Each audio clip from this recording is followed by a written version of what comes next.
What's up guys, my name is Ace, and it's been about 3 weeks since Call of Duty World War II launched. We're starting to get over that initial honeymoon phase, and I've had time to really sit down and play a bunch of the game. So today I wanted to compile a bunch of my constructive feedback that I have for this game.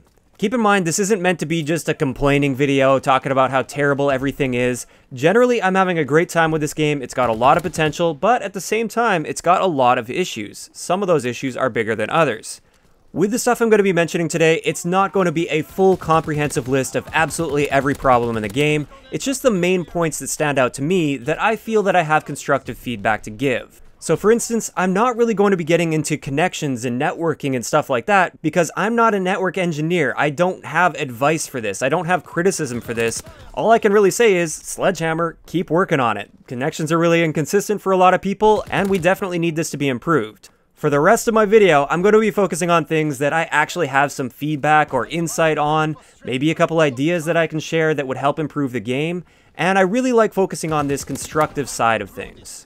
So first up, one of my biggest complaints at the moment is sprint out time, particularly sprint out time with SMGs. I feel like it needs to be a little bit faster. Now in the first weekend of the console betas, it was extremely slow. And luckily, I was able to get in contact with some of the developers, mention this feedback, as well as we had a lot of you guys pushing for this faster sprint out time, and they did make a change for the second weekend of the beta. Now, I have heard the misconception that the sprint out times in the full build were reverted to that weekend 1 build, but that is not the case. We do have the improved sprint out times currently, but I feel like it's still not enough. In my opinion, this game punishes you a little bit too much for moving around the map. Especially with the SMG category, I feel like you shouldn't be punished quite as much for being caught sprinting. Now, of course, I still feel like you should be punished if you're caught sprinting and your enemy is more prepared, they're aiming down sights. Yes, they should have the advantage, of course. However, I feel like they shouldn't have as much of an advantage as they currently do. I feel like if you have that excellent mechanical skill, really good reaction time, you should be able to react and at least have a fighting chance in that situation. In addition to this, currently the way it works is quick draw is not working if you break your sprint by aiming down sights, and this is entirely due to the fact that the sprint out time is too slow and it's causing your ADS animation to match your sprint out time. Now don't get me wrong, this isn't me just complaining because I can't handle this slower pace and everything like that. I've seen some people use that argument. I've adapted to this just fine. I still disagree with this. I feel like it eliminated a playstyle that we've been able to use since all the way back to like Modern Warfare 2 if we were combining the right perks and attachments together. In addition to this, I feel like the rifle category is quite powerful in this game, and they generally outclass the SMGs, so with a reduction to the sprint out time for the SMG category, I feel like it would give them their place again in this game. So sprint out times, especially for the SMGs, that is the #1 change that I would love to see made to this game. Moving on to the next issue I have with this game is Flinch. I feel like Flinch is currently too strong, but luckily, I don't really have to get into this too much. Michael Condrey has confirmed that they are making a change to the Flinch in the update coming next week, and therefore, we probably don't have to worry about this. I'll definitely be doing a comparison once that actually goes live, and we'll see if it was enough. Next up is a relatively hot and somewhat controversial topic in the community. This is the scoring in Domination, specifically scoring towards your score streaks in Domination.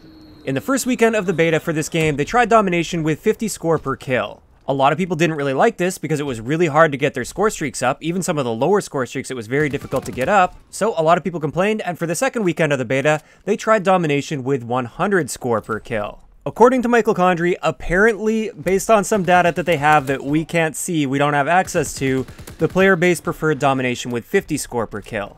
While I have seen some people like Prestigious Key lean towards that 50 score per kill, this is actually one of the few things I disagree with him on, I'm still not entirely convinced that the overall general community is entirely satisfied with 50 score per kill in Domination. Just for a reference of what we're dealing with here, just to get a recon plane, a very simple recon plane, in the past it was just 3 kills, you get a UAV or whatever they would call it in their particular game. With Domination in this game, it takes 10 kills, or let's just say like 6 to 8 kills with a little bit of objective work mixed in there. This is a lot of effort for an extremely low score streak, and this essentially means that at least half of the score streaks you can pretty much just rule out of Domination, and this is way too far in my opinion. I can understand that they don't want Domination to be a complete spam fest of score streaks. I can understand that, but there has to be a middle ground here somewhere. We shouldn't be earning the secret highest streak in the game, the V2 rocket, before we even earn some of the other high streaks in the game. 38 kills for the highest streak in the game is absolutely unacceptable in my mind, and I get it, a lot of people are going to say play the objective more. Even with a bunch of objective play mixed in, which by the way, that immediately just destroys your chances of getting high streaks anyways, but even if you manage to get extremely lucky, you go against everything that you should be doing in Domination and you go for those triple caps and try to constantly flip spawns all the time, you're still looking at a 20+ kill streak with all this risky objective play to get the highest streak in the game. And that's simply unrealistic to expect. There needs to be some sort of middle ground if they aren't willing to go all the way up to 100 score per kill in Domination. At the very least, split the difference, give us 75 score per kill, and increase the amount of score you get for playing the objective. Something definitely needs to change in Domination in my opinion. It's a mode that I would love to play. I enjoy the core gameplay, but the score per minute values in that are extremely low, and it essentially eliminates a large portion of the content in the game. These are the score streaks. I might as well just go play War where there's no score streaks, and I don't have to worry about my kill-death ratio or anything. So that's another big thing that I would love to see changed. I want to play Domination, but at this point I have zero motivation to ever touch that mode. So far, I've covered what I feel are like the top 3 issues that I have with this game that can be fixed with simple patches. Now I want to start getting into some of the little things that maybe you don't really think about that much, but I feel would improve the quality of life in this game significantly. First off, player collision. Player collision is very strong in this game. I can't count the number of times I've tried to take an opening route, and I just can't. My teammate just pushes me into a different lane, and I might as well go with the flow at that point. Or if I'm running up to a doorway, teammate stops in the doorway, I get stuck on him, we both die.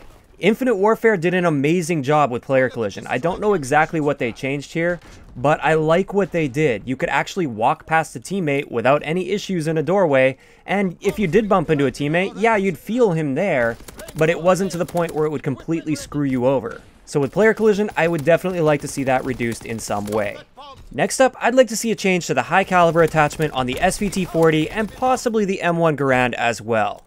I feel like instead of the standard 1.5 times multiplier, this should be bumped up to 1.8 for these two rifles.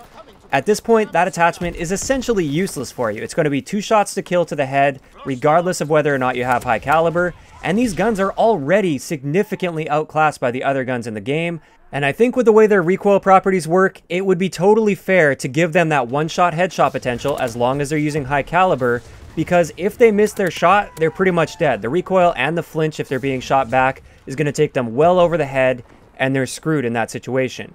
So I really feel you should be able to give them that one-shot potential. It'll be a high-risk, high-reward situation. It'll make going for camos on those weapons not a completely ridiculous and pointless grind, because as it is right now, you might as well just shoot them in the body twice instead of trying to shoot them in the head twice. Give them a little bit of something extra with that high-caliber attachment. Moving on to the next thing, this is the play of the game algorithm. I don't fully understand what's going on with the play of the game algorithm, but I think the weighting should be just much heavier on the most kills within the shortest period of time. Sure, they can add a little bit of weighting if they're on an objective or something. I don't think headshots should have a higher weighting than regular kills, or at least not a significantly higher weighting like it appears they do. Because as it is right now, it's so frustrating to get like a crazy quad feed with an SMG, and you're thinking to yourself, that's definitely play of the game. I can't wait for everybody in the lobby to see what I just did. And then it turns out it was a sniper getting a double kill, and one of those kills happened to be a headshot. I really hope something changes here, because most of the time the plays of the game are pretty mundane and just standard double kills. Next up is something that is extremely annoying and should absolutely be there. This is a mute all button when you're in the headquarters. Currently, I think the only way to mute everybody in the headquarters is to go into a game, and then when you're in the game, you have to mute everybody. After that game, sometimes that will carry over and everybody will be muted in the headquarters, but as it is right now, if you're in the headquarters and somebody starts making really obnoxious sounds, or they're playing music really loud that you don't want to hear, you have to go over to the headquarters list and start scrolling through to find their name. Hopefully it doesn't reorder itself as you're scrolling through, which it often does, and then hope that their mic is also showing up there visually so you can see who it is and you can mute them. This is unacceptable in my mind. There should absolutely be a way that's really easy to find to mute everybody in the headquarters. Next up is a feature we had access to in the PC beta, but it just disappeared now. This is the network icons that appear above the kill feed that tell you when you have high latency or packet loss or something along those lines. I really hope we see that return. Those are great for analyzing your situations. When you think back to a situation, you can see if your aim was just terrible or if there was some packet loss going on, and that's why your shots were going through him. It's really frustrating being left in the dark when it comes to those situations, and you just don't know what was going on and how you can improve, or if there's any way that you can improve. So I really hope to see those ones return. And another feature that they had in the PC beta that we don't have access to in the console build, this is a separate sensitivity setting for when you're aiming down sight and when you're not aiming down sight. For some reason, the default ratio between these two feels very weird in this game compared to previous Call of Duty games. And when I was playing the PC beta and I decided to plug a controller in just to mess around, that was a godsend. It felt so much better when I had full control over that compared to being stuck with that default ratio that we currently have. If they could add this, I would be so happy to see that, and my aim would improve significantly in this game. So finally, the last thing we're going to be looking at in this particular video as far as constructive feedback goes is the spawn system. Now, I know Mitochondria has confirmed that their bad spawn rate is a record-setting low at 3 bad spawns for every 1,000 spawns that occur.